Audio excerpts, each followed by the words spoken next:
July 11th, 2026.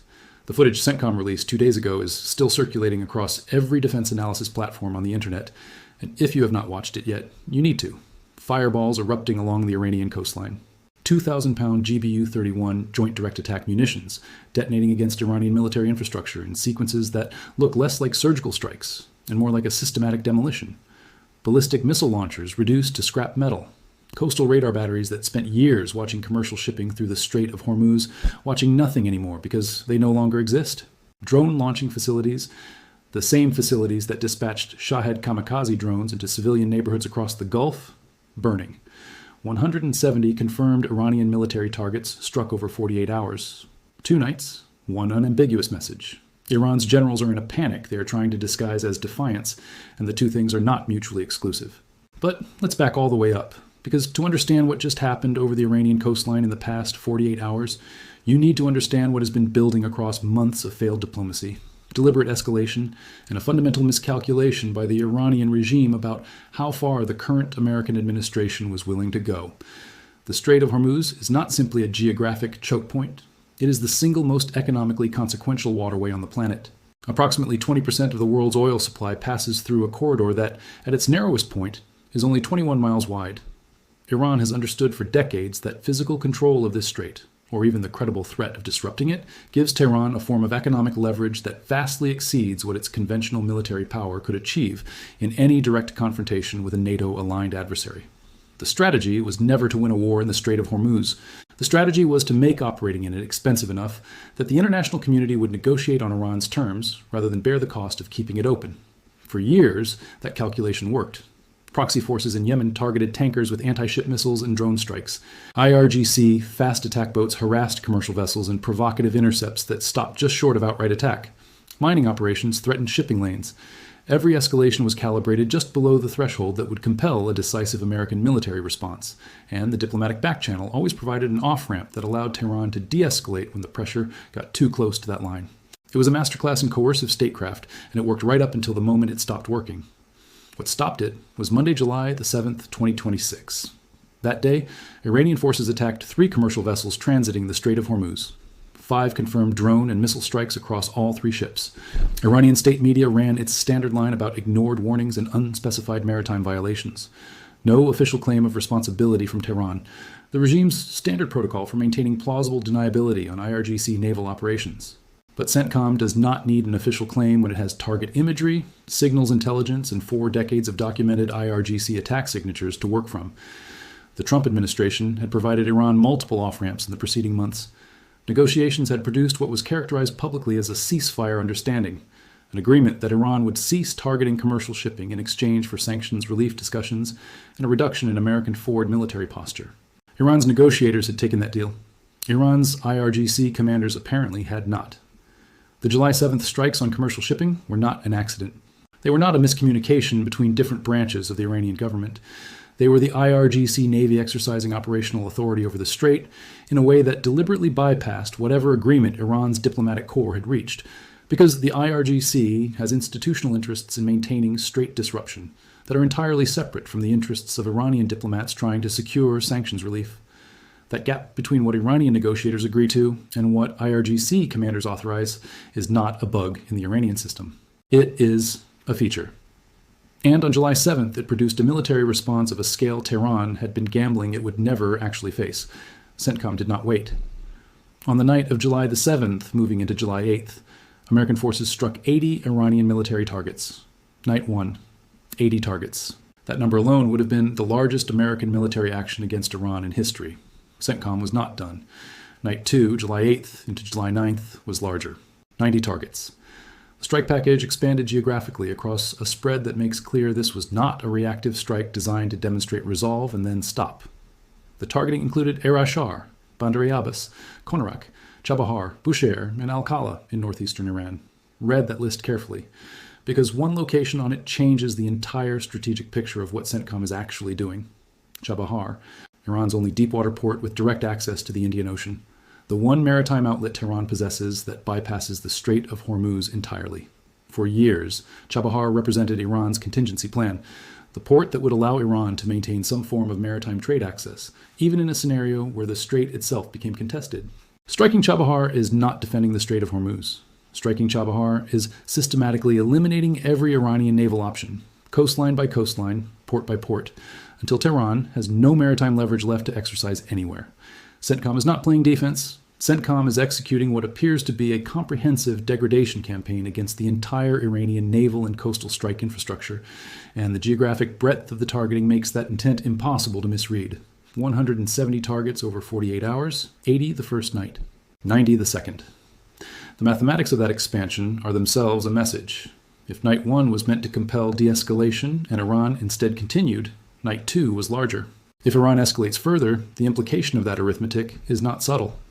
Now understand the strike architecture that delivered this package, because the platforms CENTCOM employed are not interchangeable tools. Each one was selected for a specific role in a specific sequence, and the combination they form is one of the most capable precision strike architectures the American military has deployed in the last 2 decades. The F-15E Strike Eagle is the foundation of this kind of deep strike package. Twin-engine, 2-seat, built for the dual role of air-to-air threat neutralization and precision ground attack.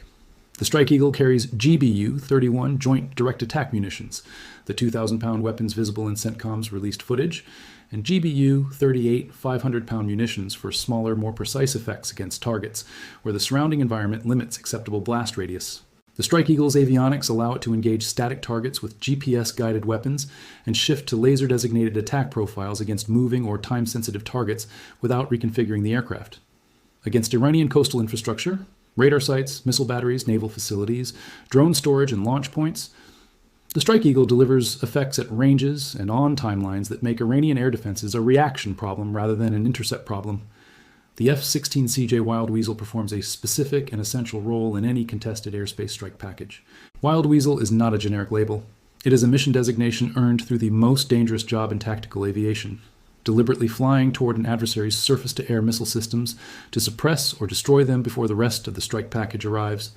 The F-16CJ, carrying AGM-88 HARM anti-radiation missiles, homes onto the radar emissions of Iranian surface-to-air missile batteries. The moment an Iranian radar illuminates to engage an American aircraft, it broadcasts its own location to every Wild Weasel in the package. The HARM follows that emission to its source.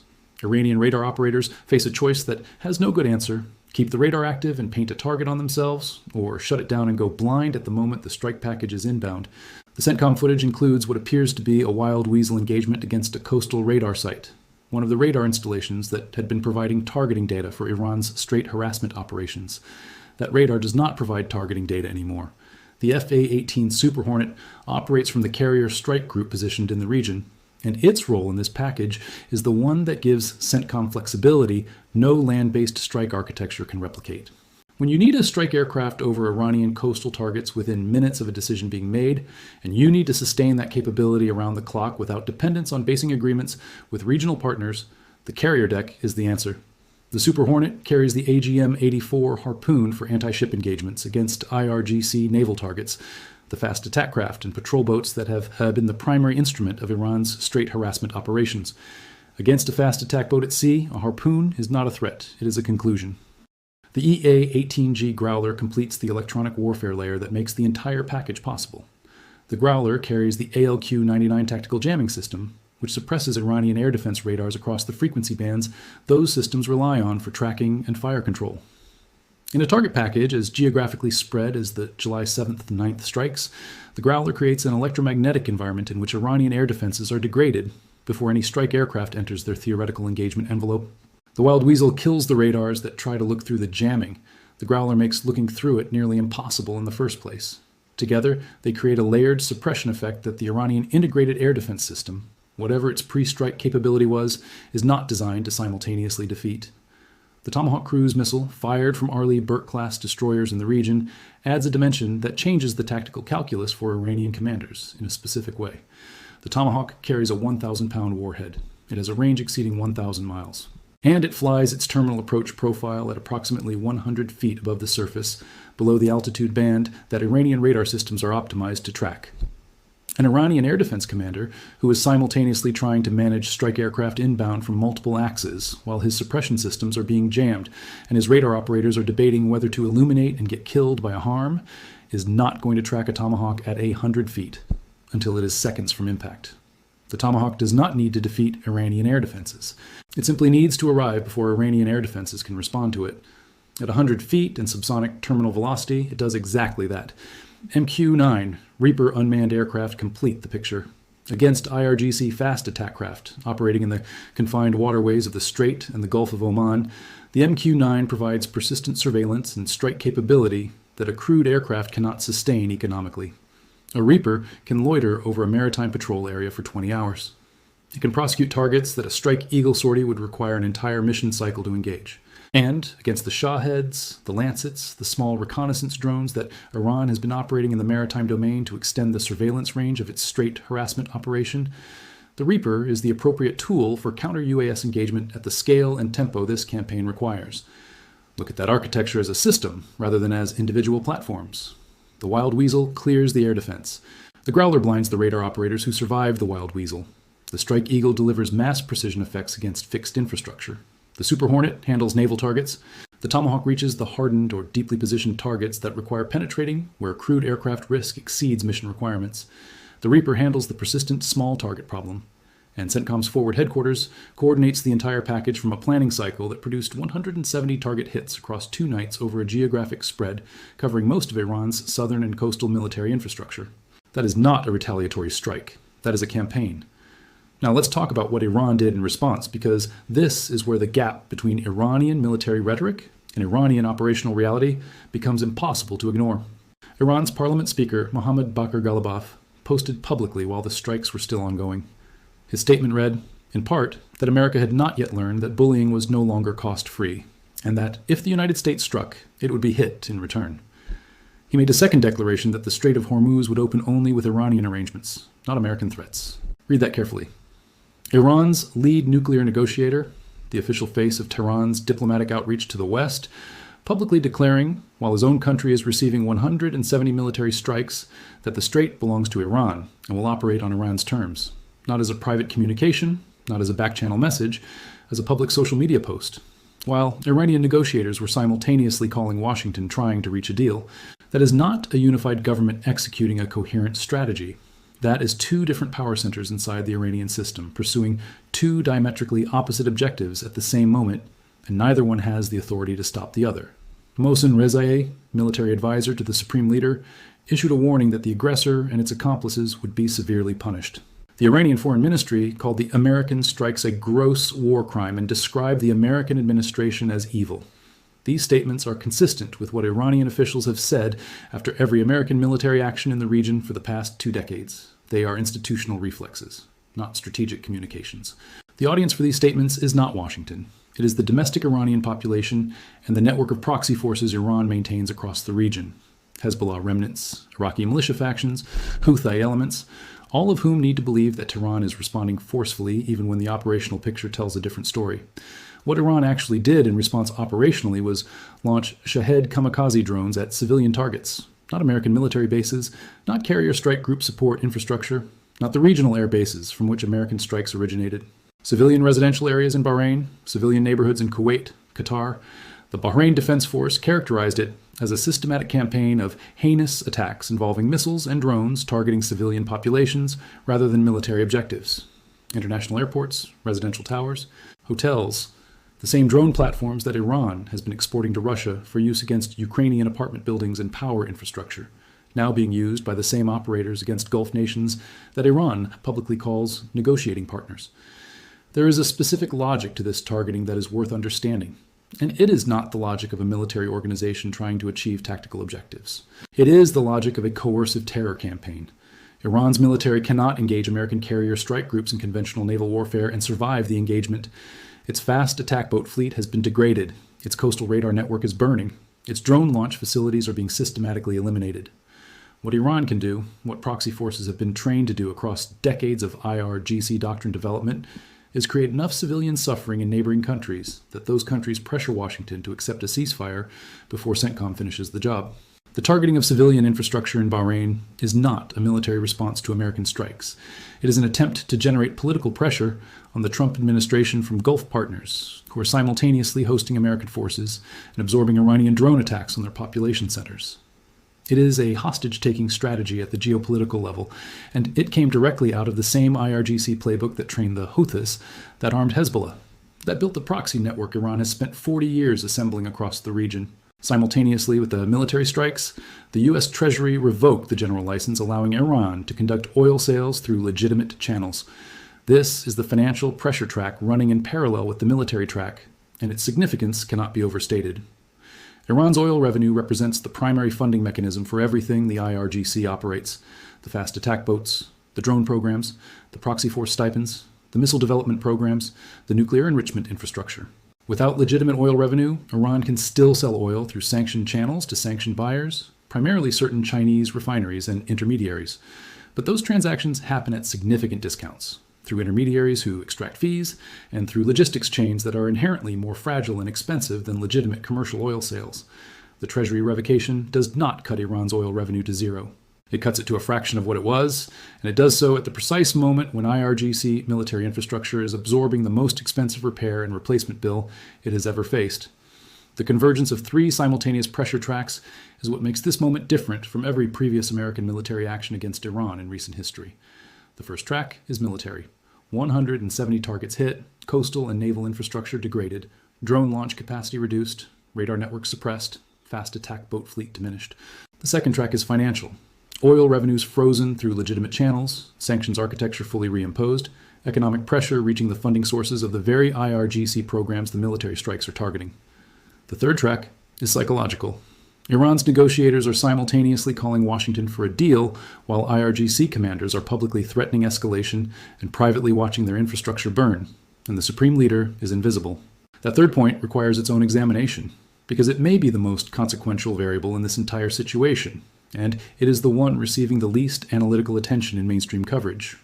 Mojtaba Khamenei, son of Supreme Leader Ali Khamenei, and the figure widely assessed to be the political heir to the leadership of the Islamic Republic, has been publicly absent for approximately 130 days as of today. 130 days. No public statements, no confirmed public appearances, no video footage, no photographs. The Khamenei family has a long history of carefully managing the Supreme Leader's public image, and an absence of this duration, during the most significant military engagement Iran has faced in a generation, is not a communication strategy. It is an indicator of something that the Iranian state is not prepared to acknowledge publicly. The Iranian system has no succession mechanism. This is not a parliamentary democracy with a constitutional transfer of power protocol. The supreme leader's authority is theological, institutional, and personal simultaneously. If that authority is in question, if the supreme leader is incapacitated, if the succession is contested, if the actual decision-making power has migrated to factions within the IRGC or the clerical establishment, then the entity that Washington is trying to coerce into behavioral change may not be a coherent decision-making unit at all. You cannot negotiate a ceasefire with a command structure that does not know who has the authority to make binding decisions. Iran called Washington while Trump was aboard Air Force One during the NATO summit. That contact happened while Iranian drones were targeting civilian neighborhoods in Bahrain and Gulf states. Someone in the Iranian system reached out and indicated a desire to negotiate a deal. Urgently, according to the characterization Trump provided publicly. Trump did not reveal who made that contact. He described it as someone on the Iranian side who wanted a deal so badly. That unspecified contact is the most important intelligence question in this story, because the identity of who reached out determines whether Washington is talking to an Iranian faction with genuine authority to halt IRGC operations or a diplomatic actor who can communicate intent but cannot deliver compliance. Because that is the fundamental problem with Iran's governance structure in this moment. The people Iran sends to negotiate do not control the IRGC. The IRGC commanders who control the fast attack boats and the drone programs and the straight harassment operations are not the people Iran sends to negotiate. Parliament Speaker Ghalibaf, posting public defiance on social media while Shahed drones are still in the air and Iranian negotiators are simultaneously calling Washington, is the living embodiment of this structural incoherence. When the same person who is your lead negotiator is simultaneously posting that the Strait of Hormuz opens only on Iranian terms, you are not dealing with a unified government executing a strategy. You are dealing with multiple power centers within the same system pursuing contradictory objectives, because no single authority has the capacity to align them. This is what keeps serious analysts awake. Not the operational mathematics of 170 strikes over 48 hours, not the question of whether CENTCOM has sufficient munitions and basing access to sustain this campaign. The thing that has no clean analytical answer is this. If the IRGC hardliners are functionally operating as an autonomous military political faction that does not subordinate to the diplomatic track, and if the supreme leader's authority to force alignment between those factions is uncertain or absent, then there is no Iranian decision-maker with whom a durable ceasefire can be reached. The drone attacks on Bahraini civilians continued while Iran's negotiators were on the phone asking for a deal. Those two things happened simultaneously. They are not compatible with the behavior of a government that is executing a coherent strategy. They are compatible with a government in which different institutional actors are pursuing different objectives and nobody has the authority to force convergence. The honest strategic assessment as of July 11th, 2026 is this. CENTCOM has demonstrated in 48 hours that it can systematically degrade Iranian coastal and naval military infrastructure at a pace and scale the IRGC cannot replace in the operational timeframe of this conflict. Iran's primary leverage, the ability to threaten commercial shipping through the Strait of Hormuz, depends on a set of physical capabilities: fast attack boats, drone launch infrastructure, coastal radar coverage, anti-ship missile batteries that are now significantly diminished and, in the Chabahar case, geographically distributed in ways that create new vulnerabilities. The financial pressure from the Treasury's oil license revocation compounds the military degradation by attacking the funding stream that would pay for reconstruction and replacement. Against that picture, Iran's operational response has been to target civilian populations in countries that host American forces. That response does not improve Iran's strategic position. It confirms to Gulf partners, to NATO allies, and to the international community the characterization of IRGC doctrine that American officials have been advancing for months. The Bahrain Defense Force's public statement condemning Iran's systematic targeting of civilians is not neutral diplomatic language from a small Gulf nation carefully managing its relationships with both Washington and Tehran. It is a statement of alignment, and it came from a country that has historically tried to avoid exactly that kind of public commitment. Trump's statement at the NATO summit was that he was not sure he wanted to make a deal, that perhaps finishing the job was the appropriate course, was not bluster. It was a genuine expression of the decision point the administration now faces. The case for continuing the strikes is that Iran's military infrastructure is degrading faster than Iran can reconstitute it, and stopping before that degradation reaches the IRGC's core command and control. Architecture risks allowing Iran to reconstitute and resume straight harassment operations on a timeline of months rather than years. The case for accepting a negotiated pause is that civilian drone attacks on Gulf state population centers create political pressure on regional partners that limits how long American forward basing can be sustained without imposing costs on those partners that exceed what they are prepared to absorb. The structural risk that resolves neither of these cases is the command fragmentation problem inside Tehran. A ceasefire that the Iranian diplomatic track accepts, but the IRGC military track does not honor, is not a ceasefire. It is a pause. And a pause that allows Iran's IRGC commanders to reconstitute their drone launch capacity and fast attack boat fleet without any structural change to the institutional autonomy that allowed them to attack commercial shipping, in violation of the agreement their own negotiators reached. That is not a strategic outcome. It is a calendar entry for the next exchange. The footage CENTCOM released is already 2 days old. The smoke over Chabahar and Bandar Abbas has cleared enough to show what the imagery analysts will be studying for weeks. A coastal radar network that spent years watching commercial shipping now watching nothing. Ballistic missile launchers that were pointed at carrier strike groups now pointed at Iranian soil from inside a crater.